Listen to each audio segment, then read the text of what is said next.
Well, hello everyone, and welcome to this week's Good Work Show. We're gonna be kicking it today. Are kicking it though. I'm not kicking nothing. I'm not kicking anything.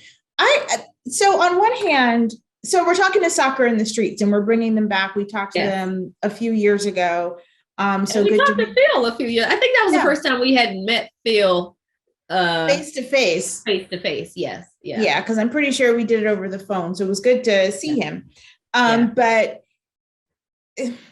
so great organization. They're doing awesome stuff. We get all their newsletters and press releases, and they're doing all kinds of stuff around the city. And soccer has become so big in Atlanta because of the United and all that stuff. But I have to admit, I don't get it. You don't get soccer? No.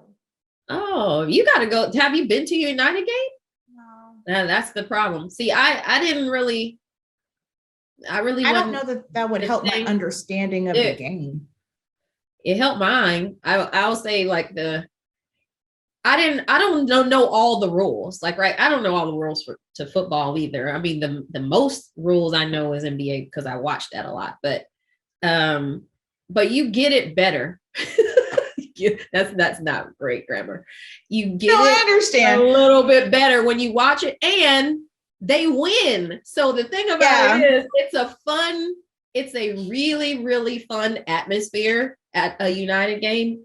Plus, they typically win the game. So that makes it's not like watching the Falcons. Well, I mean, here's what, I'm always down if somebody supplies tickets. So yes. So okay, so we'll have to go to a game so you can experience. And there's this extra fun part, like where I got to go to a game, and luckily enough, depending on where you are, if you don't like what the refs are doing, there's this thing that they do where they hold up these little flags, and it's a thing for the ref. It's like bad call, so you hold up these little. It was kind of fun. If you if anybody's watching and you know what I'm talking about, I don't know the exact name of it, but it's in the front couple of rows at the games, and it's their way, the fans' way to be like, refs, we didn't like your call. So they hold up all of these little, it's like the size of a Post-it note, but they're different colors. And if you really like it, like there's one color for that. If you don't like it, there's color for that. So everybody's kind of, and the camaraderie was actually really, really cool with the fans. It seems very participatory. Like, oh yeah, there's a lot of participation. Yeah, which seems fun, except that I would definitely be following along because I'm like, what are we chanting now? Because that's fine. I was that. I didn't know all the stuff we were spelling out or anything. It's fine. Just go with it. With it. I can do that. Interactive. Yeah, I like the interactive. And here's the thing. I always hate to be that person that doesn't. I try to understand the fundamentals of a sport. Like, I hate to be that person, like, always the cliche thing with the girl who's like, I don't know, like you're watching a football game and it's like, oh, did they score a home run? Like, I don't want to be that person. Yeah. I feel like you can catch on a little bit though. I mean, my thing is, I know the basics. I know if they hit it over there, it's a goal. If they hit it over there, that's not, and the goalie does the thing. So I feel like you could pick it up a little bit more. The scoring is a little, I think they have low scoring. So it's not like you have like NBA where you can score 100 points. It's like, 4-0 is, that's like high. So you don't have to be watching it that close. My biggest thing, and I did end up Googling it because I was watching the World Cup, and I'm like, especially the Women's World Cup when the female team was doing so great.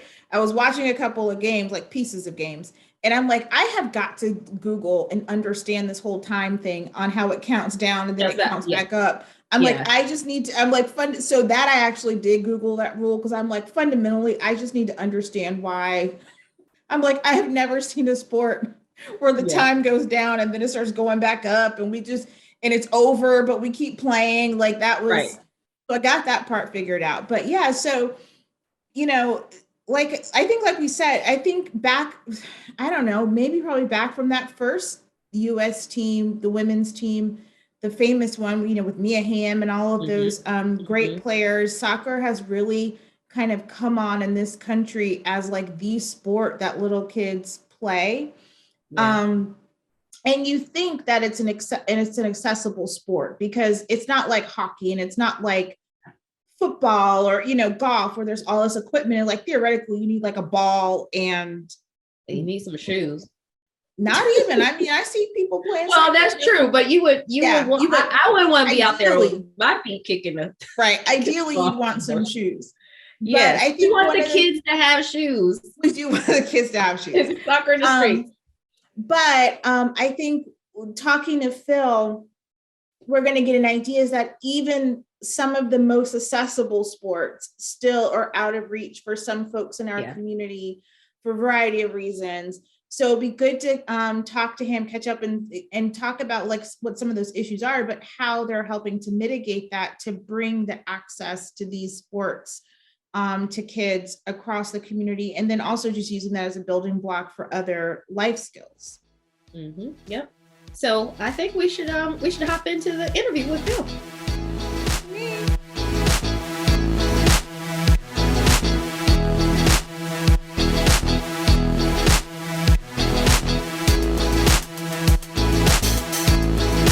Well, hello, everyone, and welcome back to the show. We're excited because we have a good friend of the show, Phil Hill, who is from Soccer in the Streets On. And hopefully you have heard of that organization before, but if you haven't, they've been on the show. It's been a while. But Phil, welcome back. Thank you so much for joining us today.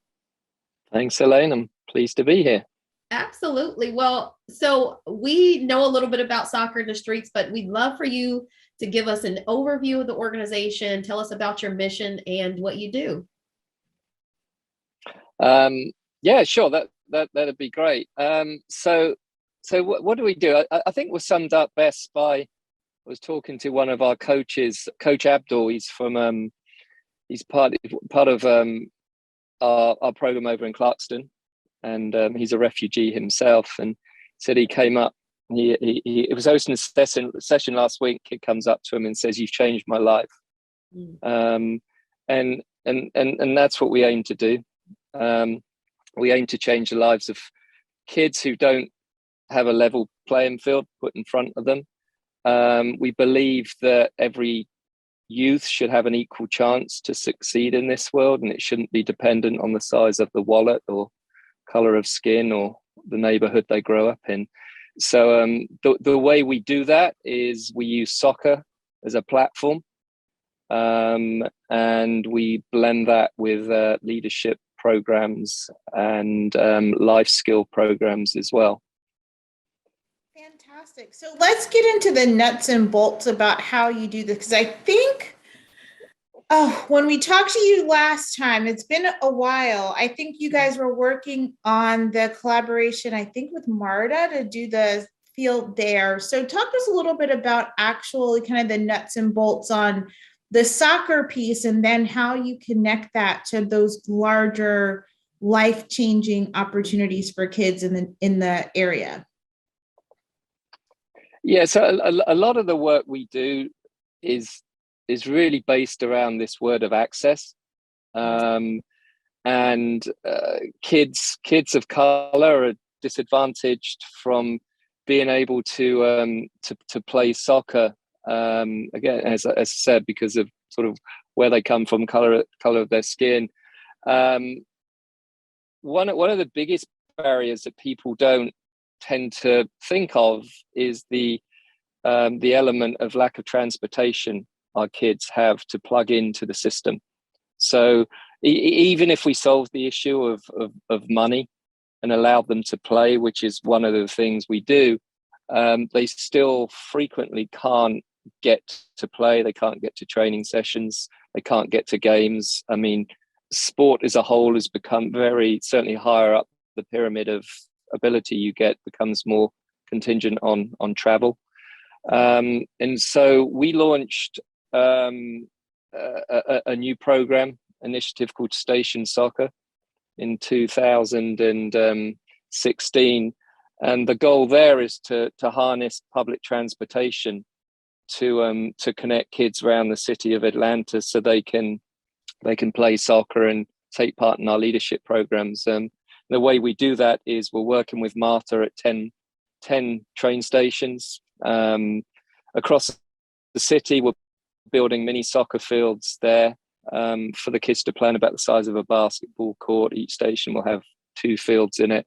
And now we're moving into other things like building classrooms there and opening community gardens. So they're really becoming a lot more than the soccer component. They're becoming these hubs of community life. So when we're done, we'll have 10 stations up and running, connecting 2,000 kids across the city. We'll be providing the free transit for them as well to connect in what we call the League of Stations.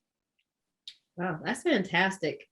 You know what? And since soccer has pretty much exploded in, Atlanta, and it was always here, right? There were always fans who were into soccer, but now we have, a number one and just keep on going, soccer team here professionally. Have you found that there's even more of a growing interest in what Soccer in the Streets is doing, even from maybe a volunteer aspect or people getting involved, or even from the youth and sort of getting it more on their radar, particularly because it's super visible with the partnership with Marta?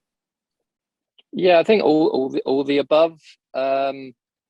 I mean, we're sort of we're more than that now, the 30-year overnight success. So we've been doing this a long time. And I remember being involved. I got involved with the organization in about 98, and knocking on doors around Atlanta to try and get support for soccer back then was not an easy task. Certainly in African American communities. Now soccer is very much recognized as, high growth sport, and it, even if it costs money to play the sport, you don't need money for a lot of equipment. Intrinsically it's a street sport. I mean, it's not played like that here, which is one of the things we're trying to help with. Yeah, that's really how it began, and we have taken advantage of that. We've been lucky with the partnerships we've had with Marta, and when Atlanta United launched as well. I mean, they were one of the 3 inaugural partners, along with the city of Atlanta, Marta, and Atlanta United, that launched Station Soccer. So we've been lucky that our boat has risen with the tide in the harbor of soccer as it's all come up, and it's really helped. And it's come, we were founded by an African American lady who was a daughter of a sharecropper from South Georgia who knew nothing about soccer, which is sort of ironic. But she knew about community engagement. She knew about the needs of the community, and she kicked things off back in 1989. Fantastic. That's awesome. So how do kids and parents or whomever, how do they get connected with you? And then what should they expect once they start to get involved? So is it, practices? Is it games? Do you have tournaments? Like what, for that part of it? And then on top of that, the other stuff that you're doing, with kind of the life skills stuff. Yeah, so we're not the normal sort of country club, soccer club model. A lot of and again, ironically, we get parents coming from that world who come and play in our world, and they prefer the model. With a lot of our programs, they're not as competitive. We do have this big emphasis on growing the child.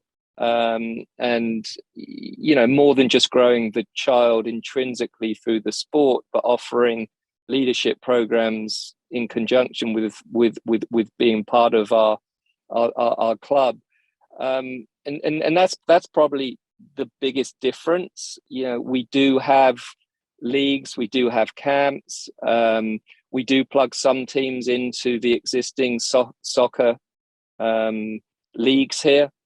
The big pay to play leagues, and those tend to be more competitive teams. But it's even difficult for them to plug in there. Again, they've got no transportation. We end up having to pay $2-3 grand a weekend just to transport kids around in minibuses.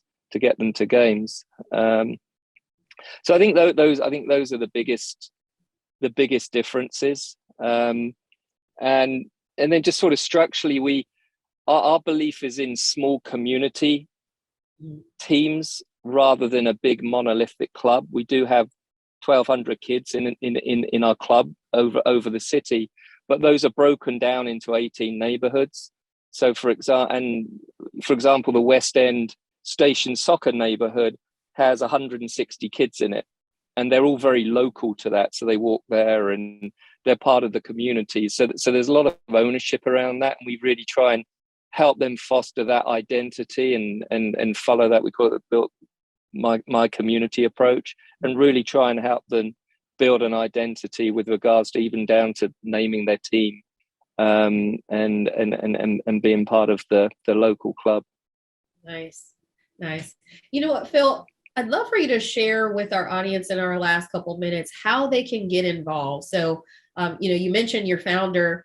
She didn't know anything about soccer when she founded the organization. So taking all of that into consideration, if there are folks who are like me and who like to watch the United, but don't really know about soccer, that, we don't want them to be a barrier for them to get involved, to support you, to figure out how you can, continue to support the work that you and your team are doing. So how should people connect with you? How do they help? And what can they do?